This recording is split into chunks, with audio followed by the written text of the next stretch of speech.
इस वीडियो में gate 2021 physics का प्रॉब्लम डिस्कस करेंगे जो कि थर्मोडायनामिक्स से है और ये वीन्स डिस्प्लेसमेंट लॉ से रिलेटेड सिंपल सा प्रॉब्लम है। तो ये light source having its intensity peak at the wavelength 289.8 nanometers is calibrated as 10,000 Kelvin, which is the temperature of an equivalent black body radiation. Considering the same calibration temperature of light source in Kelvin having its intensity peak at wavelength 579.6 nanometers, rounded off to the nearest integer is। तो यहाँ पर हमें ये दिया गया है कि light का जो सोर्स है वो ज़्यादा से ज़्यादा इस वेवलेंथ को एमिट कर रहा है। यानी कि अगर कोई भी बॉडी हॉट होगा तो कंपलसरी रेडिएशन को एमिट करेगा। इवन हमारे बॉडीज़ भी बेस्ड ऑन आवर टेम्परेचर, हमारे टेम्परेचर के ऊपर डिपेंड होता है। हमारे बॉडीज़ भी एमिट करता है radiation, and that is nothing, यानी कि इलेक्ट्रोमैग्नेटिक वेव सिंपल में। तो वो कौन सा वेवलेंथ, वो कुछ रेंज ऑफ वेवलेंथ्स को एमिट करेगा। जो कोई भी बॉडी हॉट है वो कुछ रेंज ऑफ वेवलेंथ्स में, इस रेंज से लेकर इस रेंज तक वो कुछ एमिट करेगा। उस रेंज में वो एक पर्टिकुलर, यानी कि एक सम लैम्डा 1 से लेकर सम लैम्डा 100 तक वेवलेंथ्स एमिट करेगा वो पर्टिकुलर बॉडी। उनमें से सम पर्टिकुलर वेवलेंथ ज़्यादा से ज़्यादा एमिट करेगा, सम लैम्डा 75 25 उस तरह। यानी कि यहाँ पर लैम्डा 1 लैम्डा 2 यानी कि डिफरेंट वेवलेंथ्स। तो दैट इज़, उसे हमें इंटेंसिटी पीक कहेंगे। तो हमें ऑलरेडी आइडिया होगा। तो radiation emitted by A black body, तो अगर हम वेवलेंथ और एक्स एक्सिस में वेवलेंथ और वाई एक्सिस में इंटेंसिटी ऑफ वेवलेंथ के बीच ग्राफ डालेंगे तो ऑफ वेवलेंथ यानी कि लैम्डा, उस पर्टिकुलर वेवलेंथ का इंटेंसिटी ऑफ पर्टिकुलर वेवलेंथ। तो उसे ग्राफ तो हमें इस तरह आती है। तो एक पर्टिकुलर टेम्परेचर में, तो ये तो हमें आइडिया होगा ही based on Wien's displacement law. तो इस तरह, तो यहाँ पर हम देखेंगे तो यहाँ पर इंटेंसिटी पीक्स जो है वो लेफ़्ट साइड को शिफ्ट हो रहा है। तो यहाँ पर ये पीक है, ये पीक, इन पीक्स को अगर हम जॉइन करेंगे तो यहाँ पर हमें साफ दिखाई दे रहा है कि पीक्स जो है वो लेफ़्ट हैंड साइड में मूव कर रहा है। यानी कि ये जो ग्राफ्स है ये हर डिफरेंट टेम्परेचर्स में है। यानी कि ये ग्राफ T1 टेम्परेचर, ये ग्राफ T2 टेम्परेचर, तो यहाँ पर T3 T4 T5, और ये ग्राफ T5 टेम्परेचर। यानी कि यहाँ पर T5 टेम्परेचर जो है वो ज़्यादा है। मोर is the temperature, less is it's wavelength of the intensity peak.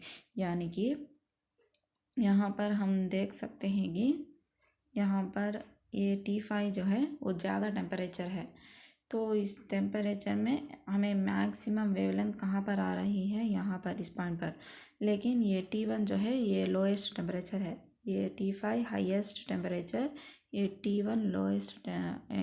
जब हम इन टेम्परेचर्स को कंपेयर करेंगे T1 T2 T3 T5, तो वहाँ पर ये लोअर वन है।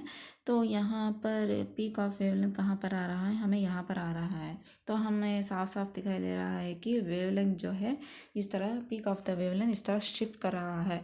तो जैसे जैसे टेम्परेचर इंक्रीज़ होता है, या क्या होता है कि एनर्जी जो है इंक्रीज़ होता है, क्योंकि टेम्परेचर जो है एक फॉर्म ऑफ एनर्जी है।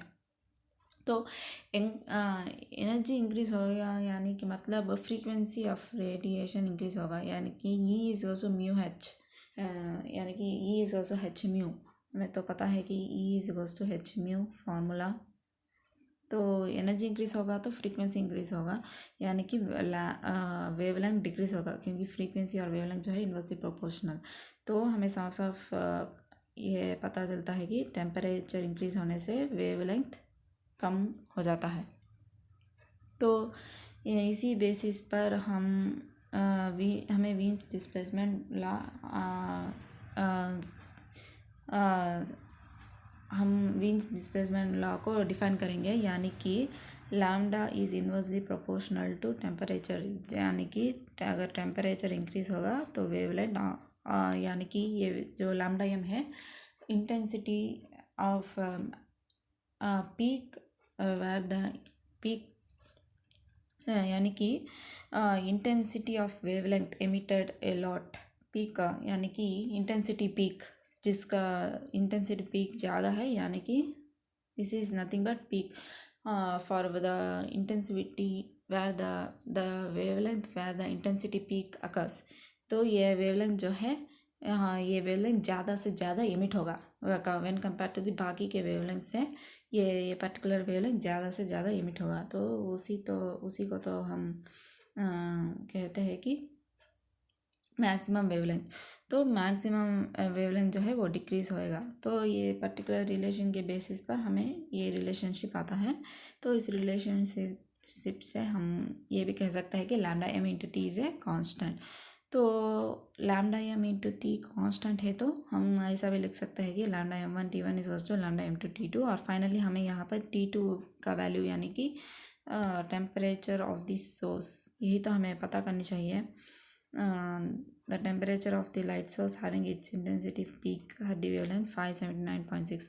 तो T2 यानी कि लैम्डा M1 M2 को इस तरफ भेज देंगे तो lambda M1 T1 by lambda M2 T2। तो लैम्डा M1 तो यही है 289.8 नैनोमीटर्स, और लैम्डा M2 तो यही है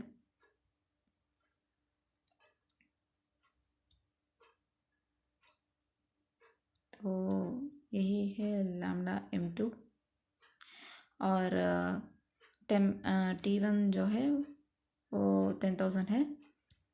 तो इन सभी वैल्यूज़ को अगर हम सब्स्टिट्यूट कर देंगे तो यहाँ पर 289.82 ज़ार 579.6 1/2, तो 2 5 ज़ार 10 0 तो इस तरह हमें 5000 केल्विन आ जाता है answer finally after the calculation. यानी कि